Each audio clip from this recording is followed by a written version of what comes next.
दोस्तों, मैंने रामपुर गवर्नमेंट रज़ा post graduate college की प्रिंसिपल डॉक्टर जागृति मदान का इंटरव्यू लिया। बेबाक उनसे गुफ्तगू की। ये वीडियो थोड़ी लंबी है, 17-18 मिनट की वीडियो है, लेकिन आपको देखना इसलिए ज़रूरी है कि इसमें मैंने वो सवाल पूछे हैं जो आपके जहनों में मचलते होंगे, लेकिन उनके जवाब आपको नहीं मिलते होंगे। इसमें उन्होंने भी वो जवाब दिए हैं यहाँ पर जो बहुत से बच्चों को भी नहीं मालूम है, छात्र छात्राओं को भी नहीं मालूम है जो उस कॉलेज में पढ़ते हैं। लंबी वीडियो ज़रूर है, लेकिन इसको पूरा देखेंगे क्योंकि कट टू कट सवाल और जवाब हैं, तो आपको बहुत मज़ा आएगा। बस बने रहिए इस वीडियो में आखिर तक मेरे साथ। मैं आरिफ खान एक बार फिर क्राइम एक्सपर्ट न्यूज़ रूम से आपके सामने नए मुद्दों और ताज़ा खबरों के साथ। वो इंटरव्यू दिखाने से पहले शेर आपको सुनाता हूँ कि हज़ारों साल नरगिस अपनी बेनूरी पे रोती है, हज़ारों साल नरगिस अपनी बेनूरी पे रोती है, बड़ी मुश्किल से होता है चमन में दीदावर पैदा। ये शेर इसलिए आपको सुना रहा हूँ कि जिस हेरिटेज बिल्डिंग में ये कॉलेज स्थित है, पोस्ट ग्रेजुएट कॉलेज, जो जिस बिल्डिंग में है यहाँ पर, वो हेरिटेज बिल्डिंग है। और आप सब जानते हैं कि रामपुर एक स्टेट रहा है, नवाबी पीरियड यहाँ पर बहुत शानदार नवाबी पीरियड गुजरा है। उस ज़माने में जो भी नवाबों की जो बिल्डिंग्स थी, जो उनकी इमारतें थीं, वो सब उन्होंने सरकार को दे दी थी। तो ये खुसरो बाग भी यहाँ के नवाब साहब की इमारतों में, यानी उनके ख़ास उनके रहने की चीज़ों में शामिल था, जिसमें अब ये पोस्ट ग्रेजुएट कॉलेज चल रहा है।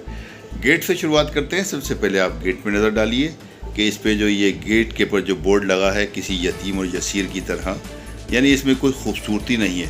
इतनी हेरिटेज बिल्डिंग का गेट और रज़ा पोस्ट ग्रेजुएट कॉलेज का गेट देखिए आप कैसा है। तो इसकी दीवारें देखिए और फिर अंदर की इमारत देखिए। तो दोस्तों, ये हम रज़ा पोस्ट ग्रेजुएट कॉलेज के गेट के अंदर एंटर कर रहे हैं। ये देखिए, ये पहले गेट देखिए, मैं आपको गेट दिखा रहा हूँ, और इसके आसपास की दीवारें देखिए जिसमें आपको साफ काई दिखाई दे रही है, जमी हुई काई दिखाई दे रही है। और जब अंदर को जाएंगे इसी तरह से आप इसकी वो हेरिटेज बिल्डिंग देखेंगे। ये सामने बिल्कुल हेरिटेज बिल्डिंग है जो नवाब साहब के ज़माने की बनी हुई इमारत है। इस पे देखिए, ना तो अभी तक इस पर कोई ऐसी रंगाई पुताई हुई है और ना ही इसकी कोई ख़ास मेंटेनेंस चल रही है। यानी वो हेरिटेज बिल्डिंग जिसको बहुत संभाल के रखना चाहिए, आज उसकी क्या दुर्दशा बनाई हुई है वो देख सकते हैं। हम इसका इल्ज़ाम कॉलेज ज़िम्मेदारान को नहीं दे रहे हैं, कॉलेज प्रशासन को नहीं दे रहे हैं, लेकिन जहाँ पे जो चीज़ चल रही है, जहाँ पे जो कॉलेज चल रहा है, कम से कम उनकी ये ड्यूटी बनती है, उनका ये दायित्व बनता है कि इसको मेंटेन करने के लिए, इस हेरिटेज बिल्डिंग को मेंटेन करने के लिए सरकार से बराबर संवाद करें, उनको अपनी प्रॉब्लम से अवगत कराएं। इस बारे में हमने प्रिंसिपल साहब से पूछा भी, तो उन्होंने कहा सो मेनी टाइम्स हम करा चुके हैं, लेकिन कोई सुनवाई नहीं होती। तो ये मान लिया जाए कि सरकार इन चीज़ों को ख़त्म करना चाह रही है, इन हेरिटेजेस बिल्डिंग को ख़त्म करना चाह रही है और ऐसी चीज़ों के नामो निशान मिटा देना चाहती है, या फिर ये मान लिया जाए कि जो कुछ कहा गया है वो गलत है। क्योंकि इसके अलावा भी जो हमारे इंटरव्यू में उन्होंने बातें कही हैं, हमारे सवालों के उन्होंने जवाब तो ठीक दिए हैं, कहीं कहीं पे उन रुकी भी हैं, कहीं पे मना भी किया है कि नहीं, ये नहीं बता सकते। जैसे जब हमने बजट के बारे में पूछा कि कॉलेज की मेंटेनेंस के लिए क्या बजट आता है, तो उन्होंने साफ कहा ये हम आपको नहीं बता सकते। खैर, जो भी कुछ है वो आप देखेंगे यहाँ पर कि किस प्रकार से उन्होंने हमसे बातचीत की है और क्या कुछ बताया है। काफ़ी कुछ सवालों को उन्होंने जवाब दिए हैं, लेकिन सवाल ये है कि जो उन्होंने जवाब दिए हैं वो क्या सच हैं, ये ऐसा हो रहा है। आई एम डॉक्टर जागृति मदान ढींगरा, प्रिंसिपल गवर्नमेंट रज़ा पीजी कॉलेज रामपुर। मेरा सवाल आपसे ये है कि आपके स्टाफ में और स्टूडेंट्स के बीच में किस प्रकार का समन्वय है और इनकी समस्याओं से निपटने के लिए क्या कुछ आप किया? हम लोगों के स्टाफ और बच्चों के बीच में बिल्कुल माँ और बच्चों का रिश्ता रहता है। We try to maintain that, but exceptions are always there, as you can understand. और हम लोगों को, जैसे भी आपको अभी देखा भी होगा, कि बच्चे are free to come in my office any time with any problems. मतलब मैंने देखा यहाँ पे कोई वो भी आपने लगा रखा है रोकने के लिए? नहीं, कुछ नहीं, कोई भी कभी भी किसी टाइम भी आ सकता है। आपके यहाँ पे कुल कितने डिपार्टमेंट हैं यहाँ कॉलेज में? हम लोगों के nearly 17 departments. We have got all the faculties. We have got BA, we have got BSc, we have got BCom and we have got B.Ed। 4 faculties हैं हमारे पास। टोटल प्रोफेसर कितने हैं? 66। उसमें एसोसिएट एंड असिस्टेंट प्रोफेसर शामिल हैं। हाँ जी, including me. हाँ जी, total बच्चों की संख्या कितनी इट्स 6,300 प्लस। मैडम, जो बच्चे आपके यहाँ पे रहते हैं, यहाँ पे जो रेगुलर बच्चे हैं, उनका अटेंडेंस का क्या सिस्टम रहता है? हम लोगों का अटेंडेंस क्लास में मैन्युअली चलता है। Teachers maintain their attendance registers. B Ed में बायोमेट्रिक कंपलसरी हो गया है, बट अभी हम लोगों के कॉलेज मतलब बाकी फैकल्टीज में नहीं हुआ है। बाकी तो फैकल्टीज में नहीं। हाँ जी, अच्छा, जो एग्जाम अपेयर करने के लिए कितनी नेसेसरी है उसकी अटेंडेंस जो होती है? 75%। तो 75% बच्चा पूरे करते हैं? हाँ, हो ही जाती है। अच्छा, जो बच्चे एब्सेंस रहते हैं, इधर उधर जो जाते हैं, उसके अंदर वो ज़्यादातर मतलब हमारे संज्ञान में ऐसा है कि बहुत से बच्चे 2-2 महीने नहीं आते यहाँ पर। नहीं, ऐसा कुछ नहीं है। पहले ऐसा होता था कि बच्चे नहीं आते थे, पर अभी जब से एनईपी 2020 लागू हुई है, तो यहाँ पर सेमेस्टर सिस्टम है। तो सेमेस्टर सिस्टम में आप 6 महीने का एक सेमेस्टर है, उसमें उनका प्रोजेक्ट भी जमा होता है, मिड टर्म एग्जाम भी होता है, उनके सेमिनार्स भी होते हैं और उनके एग्जाम्स भी होते हैं। तो कॉलेज है आपका ये, यहाँ हाँ पे जी, रिसर्च पेपर और पेटेंट्स यहाँ पे कैसे क्या करते हैं? हम लोगों के काफ़ी टीचर्स हैं इन्वॉल्व रिसर्च में, और उनके स्टूडेंट्स रिसर्च पेपर भी छापते हैं, हमारे टीचर्स भी रिसर्च पेपर्स छापते हैं, कुछ टीचर्स ने पेटेंट भी लिया है। जॉब प्लेसमेंट के लिए आपके कॉलेज की तरफ से कुछ सुविधा मिलती है बच्चों को? हम लोग सरकार की तरफ से जो दिए गए मानकों के अनुसार रोजगार मेला भी लगाते हैं, काउंसलिंग सेल भी है हमारे यहाँ, और हम कोशिश करते हैं अपने आप से भी, हम लोग जैसे कंपनी जब हमें अप्रोच करती हैं तो हम बच्चों को रोजगार मेला या ऐसे काउंसलिंग प्रोग्राम्स उनके लिए कराते रहते हैं। रिसर्च और इनोवेशंस के लिए क्या तैयारी होती है, कैसे होती है? Come again, research and innovation. Research and innovations. हम लोगों के यहाँ as you can see infrastructure तो बहुत पुअर है, बिकॉज ये पुरानी बिल्डिंग है। हम कई बार लिखते हैं कि अपने नई बनाने के लिए बिल्डिंग, और हमें मिला भी है कुछ पैसा पीएम ऊषा से, और हमारा ऑडिटोरियम भी बनना शुरू हो गया। 19 तारीख से स्टार्ट हो गया काम उसका, सरकार ने हमको पैसा दिया उसको बनवाने के लिए। तो ऑडिटोरियम हो जाएगा, हमें फ़ायदा हो जाएगा।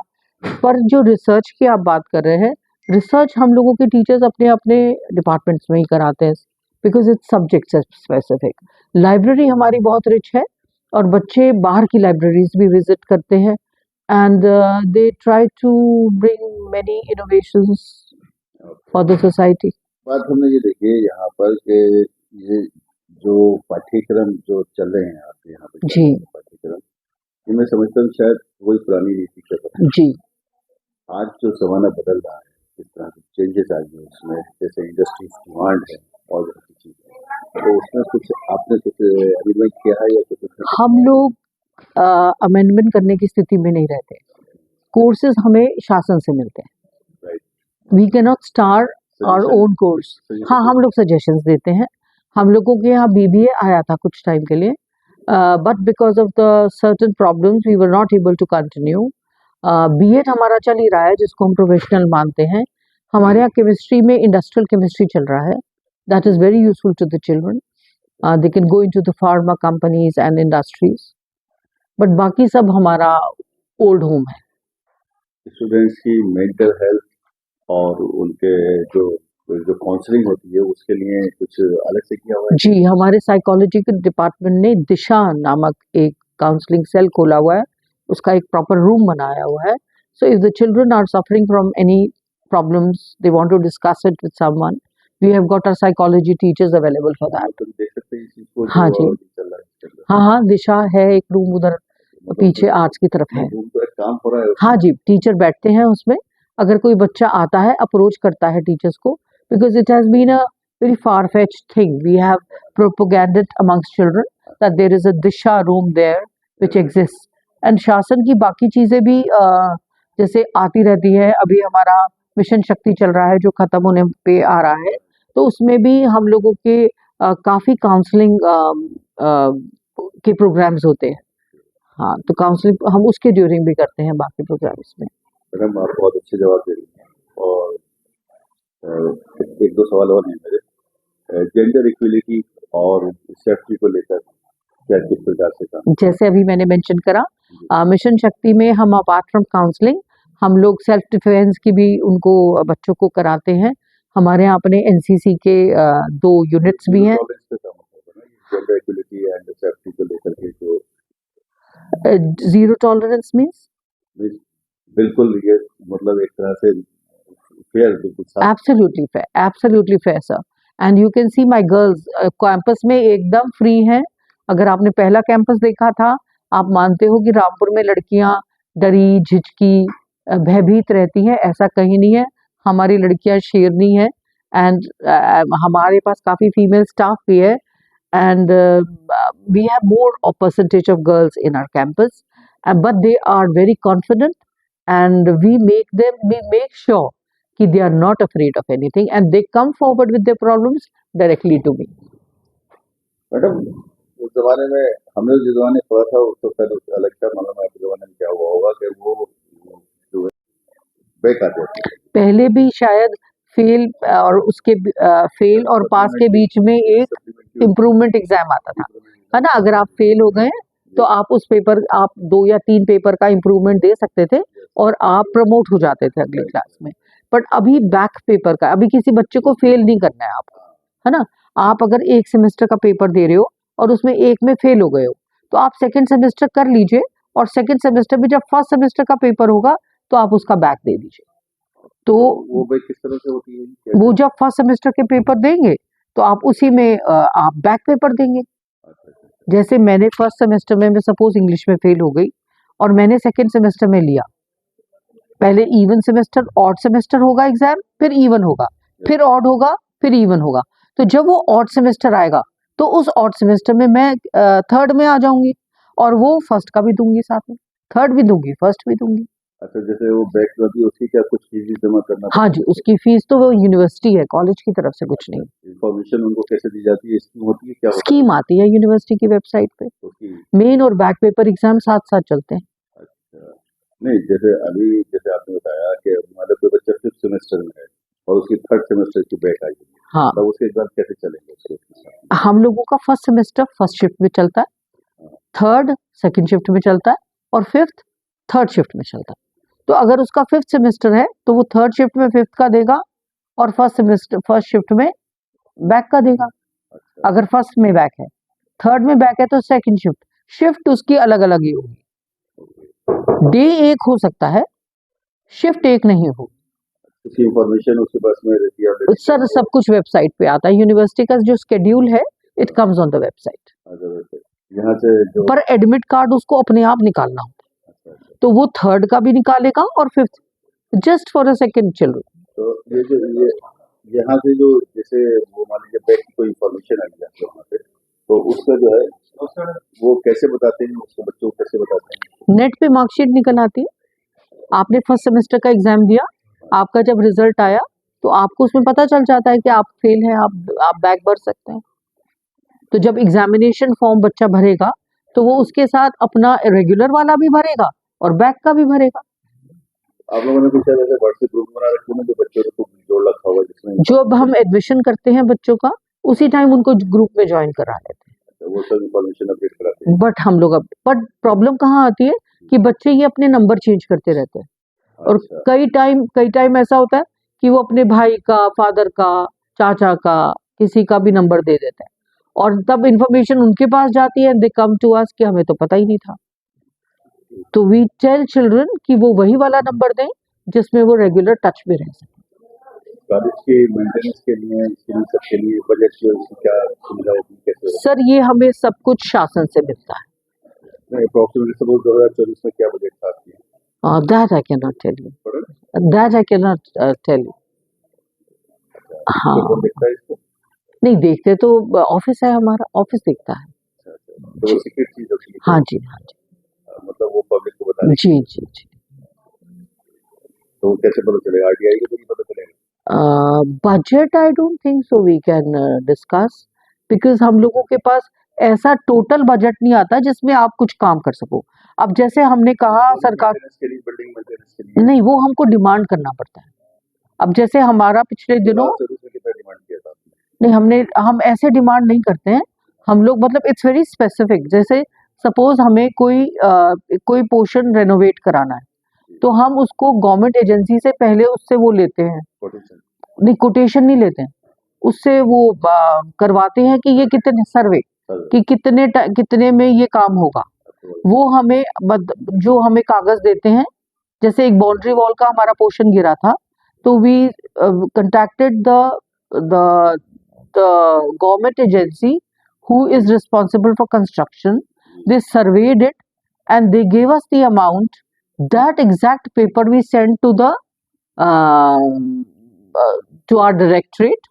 They send the money to those people and they build it. So nothing, college is not involved in it. बच्चों के लिए wifi sports We have got Wi-Fi. The college has got Wi-Fi. बच्चों जी को अवेलेबल है जी। और sports के लिए जो है हमारे पास सामने स्पोर्ट्स ग्राउंड है। अभी 2 दिन का स्पोर्ट्स डे हमने कराया था। स्पोर्ट्स के अंदर में क्या चीजें होती हम लोगों के यहाँ एथलेटिक्स है। अभी हमारी एथलेटिक्स की टीम गई हुई है अमरोहा। हमने कभी सोनी के पोस्ट ग्रेजुएट कॉलेज से ये बच्चे ने ये जीता या ये हुआ जाए तो उसको सम्मान मिला कहीं किसी स्पोर्ट्स के मैदान में या उसके अंदर? नहीं, हम लोगों के बच्चे रेसलिंग में हम लोगों ने गोल्ड मेडल जीता था यूनिवर्सिटी लेवल पे। बॉडी बिल्डिंग में हमारे 2-3 बच्चे हैं जो नेशनल लेवल तक गए हैं और क्रिकेट टीम हमारी अच्छी है। स्विमिंग में हमारे लास्ट टू लास्ट ईयर ये तो यूनिवर्सिटी के स्केड्यूल से होता है।